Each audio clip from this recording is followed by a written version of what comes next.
Good afternoon, Bluebirds. I'm Belle with Will delivering your announcements. Yesterday we missed saying happy birthday to Oliver Golden, so happy birthday to Oliver.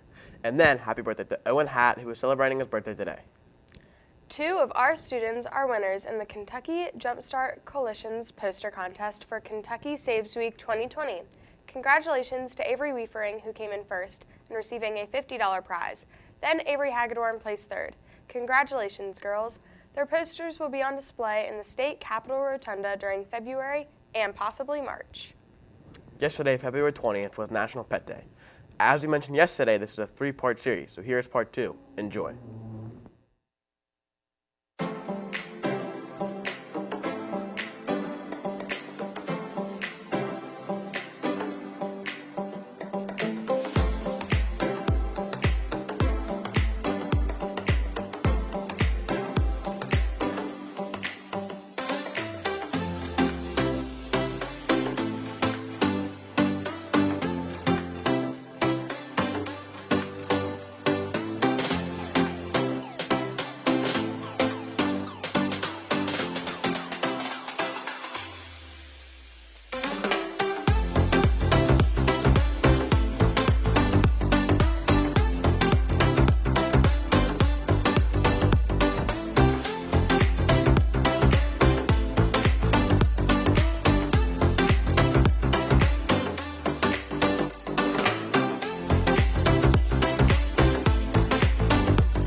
Remember, next week is Diabetes Awareness here at HMS. The Bluebird fitness leaders came up with this idea and they are trying to raise money for research. If you would like to be part of this effort, bring in $1 to give to your lead teachers next week. That is just $1. If you bring in that $1, then you can wear pajamas to school next Friday or a hat. So bring in $1. Every donation matters. Bring in $1 on Monday. This month is Black History Month. Here's a video about a tragic event that occurred to a young boy, Emmett Till. He's often referred to as the boy who started the civil rights movement. At the time of 1955, segregation was continuing to climb, and so was racism, with many black males and females going to jail for no reason at all. But there was one special person that decided to do what he thought was right. That person was Emmett Till. Emmett Till was a regular 14-year-old living in Chicago. He lived with his mom, Mamie Till, and was born in 1941. Emmett was train-bound for Mississippi in the summer of 1955 to visit his cousin and half-brother. When walking downtown with his relatives, it has been said that he whistled at Carolyn Bryant, who was walking out of the local department store that she worked at. Later that night, when sleeping in his grandparents' house, a car pulled up with 2 men inside. The men broke into the house and kidnapped Emmett in his sleep. The 2 men were Caroline's husband and half-brother. They beat Emmett and finally shot him in the head. They left the body in the river and left. This controversy sparked rage in the black community and eventually pushed the segregation protest more and more. Emmett was a big part in helping the black community have rights and will forever be remembered.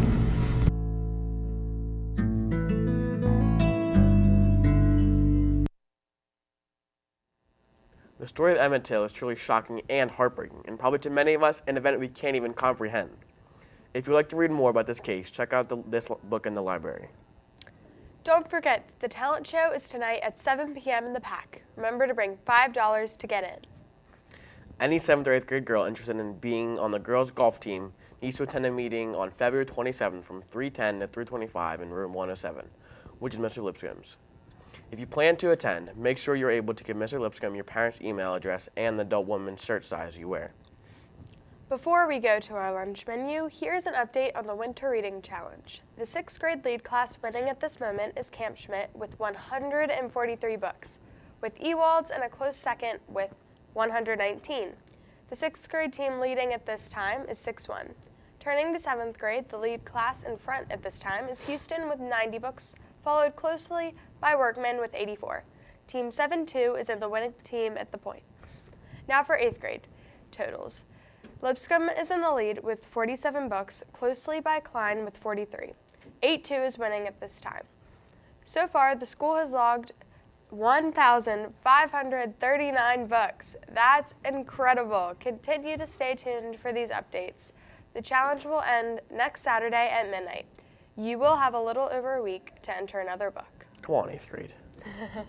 For lunch today, we'll be having buffalo chicken wrap, potato chips, and steamed vegetables. The alternate is pepperoni pizza. For lunch on Monday, we'll be having Cincy-style 3-way chili and spaghetti, oyster crackers, and steamed vegetables. The alternate is chicken nuggets. Remember, you can always add fresh fruit or salad to your lunch. Now for today's quote of the day. Today's quote is, "The more that you read, the more things you know. The more that you learn, the more places you'll go." You don't need to be the smartest person in the room to be destined for success. Even if you don't see yourself as a success right now, if you're committed to learning, success is just a matter of time. When you think about your goals and dreams, what do you need to learn? What do you need to learn to make it happen? Commit to the learning process. Remember to read for the Winter Reading Challenge. Have a wonderful weekend, Bluebirds.